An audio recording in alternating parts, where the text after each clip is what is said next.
A person who is overly charming on that first encounter, who's so nice, who's listening to you, who wants to help you and please you, that's not natural.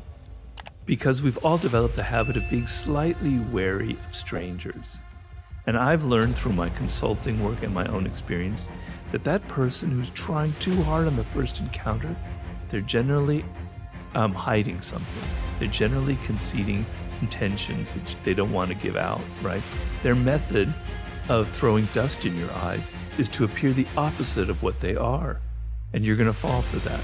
So when people try too hard with one quality or reveal too much of a single quality, they're often concealing the opposite. So be aware of that. They're the different kind of toxic type of people. Most often they're of the narcissistic variety. The people who are grandiose, the people who are aggressive, passive-aggressive, who feel a lot of envy. There's like deep-rooted insecurities, on and on. There are many types. But the main thing that you want to develop in life is the ability to detect them before you get involved with them. Because the way toxic people have learned, they've learned strategies since they were 6 or 7 years old, how to get power. And they embroil you in dramas. They get into your emotions, right? They entangle themselves in your life. They don't come at you saying, I'm toxic, I'm a narcissist, get away from me. They know how to appear charming, they know how to be interested in you, they know how to be moderately pleasing, etc. They can even be charismatic. You get involved with them, and then it starts to come out, and it's too late because you're emotionally entangled with them. They've got their roots inside of you, and you're sucked into their dramas, and it's really hard to get out, particularly in an intimate relationship. That's the worst of all. The best thing you want to develop in life is the radar to detect them before you get involved with them. And it requires a change in how you perceive people. So it doesn't mean, I don't want people to become paranoid that everybody out there that I'm dealing with could be toxic, because it's only like 5% of the population or whatever is truly like that. But you want to be able to see the signs beforehand, right? Yeah. And you don't want to judge people based on their words, based on their charming personality, based on their glittering resume. You want to be able to judge their character, what's deep, deep inside of them, right? The things that are not so visible at first glance, right? So you have to train how you think about people. You have to observe their patterns in life before you met them. If this person you're about to get involved in a relationship tells you, all of my wives and girlfriends in the past, they were just such blah, blah, blah, blah, blah, and then you hear that they only lasted a year or so, and it was always their fault, your antenna should go up. Something is wrong here. This person isn't revealing the truth. There's probably coming from something within. In my 48 Laws of Power, I talk about infection, where there are people who have an infecting power on you. They're surrounded by all kinds of drama. They continually present themselves as the victim of other people, whereas in fact, they're the ones that constantly draw this drama to them because that's how they survive. And you're going to find yourself involved with them, and it's going to be horrible to get out of the relationship. You're going to feel guilty. So develop the power to recognize them before you get involved. Paying attention to people's nonverbal cues. A narcissist tends to have a very animated face, but a kind of a deadness in their eyes. They're kind of listening to you, but you can hear that they're actually thinking about themselves, or they're not really connecting to you through the eyes. The face is alive, but the eyes are dead, right? There are signs, nonverbal cues that will show you that you're dealing with someone who's not, I hate the words like sociopathic, psychopathic, but who is, generally very self-directed, right?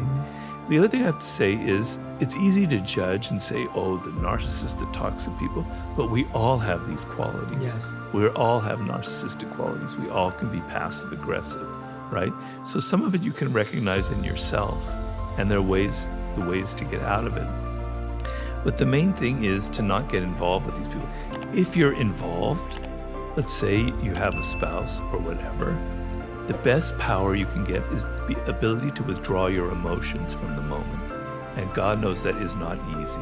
It's a day-to-day thing. It's a daily process where you have to tell yourself these little kind of scripts that you tell yourself. It's not me. It has nothing to do with me. It's not personal. They have issues from early childhood that have given them these toxic patterns in life. They're trying to make me feel guilty, but it's nothing to do with me. It's not personal. Over and over and over and over again, every single time. So you have the ability to detach yourself emotionally from them on a daily basis. If you're in a job and you have a toxic colleague or a toxic boss, if you can get away from them, if you can quit your job, if you can move to another part of the office, do it, because it's worth it. It's not worth collecting $10,000 extra a year with this boss, because it's going to damage you emotionally. It's going to take you years to recover. 3 years with a toxic boss, you may never recover. So if you can, quit the job.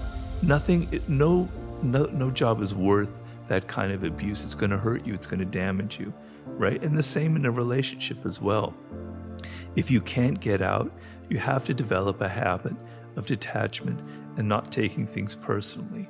And oddly enough, when people sense that in you, like a toxic person senses that they can't push your buttons, it has a powerful effect on them. I'm not saying it's going to cure them, but they thrive on the ability to push your buttons. To see you getting upset and angry just makes them so excited in a perverted way. The fact that you're not taking it personally, that you're calm, that you're centered, that you're thinking to yourself, it's not personal, it's going to have a powerful effect on them. It may not end the dynamic, but it will have more of an effect that you want than constantly falling for their ploys and their games and getting emotionally sucked into their dramas. We have an animal part of us, right?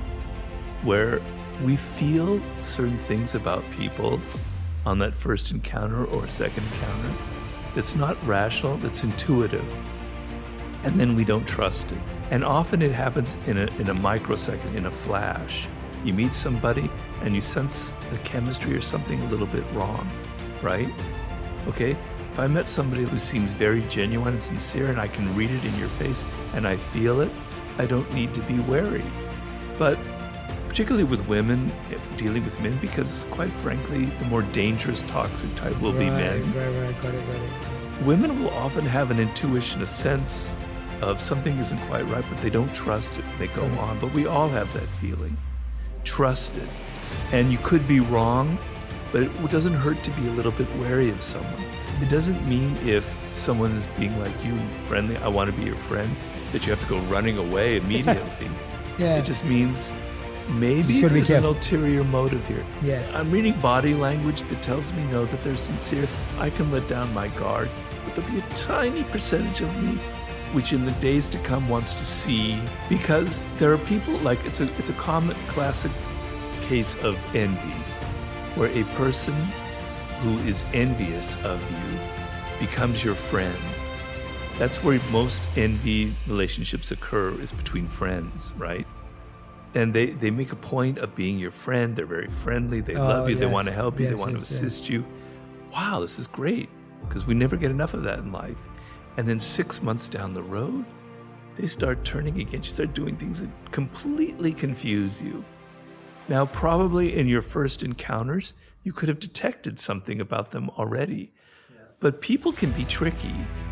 So, with you, I would kind of sense a complete sincerity, and I would let down my guard. But there are other people that you have to be a little bit wary of. It doesn't mean that you've cut off contact, but you have a little bit of distance. And the moment you see behavior that kind of contradicts that initial impression, whoa, all right, and maybe you don't become friends, you don't get involved with them. Because getting involved with a person like that is going to cost you a lot in the end.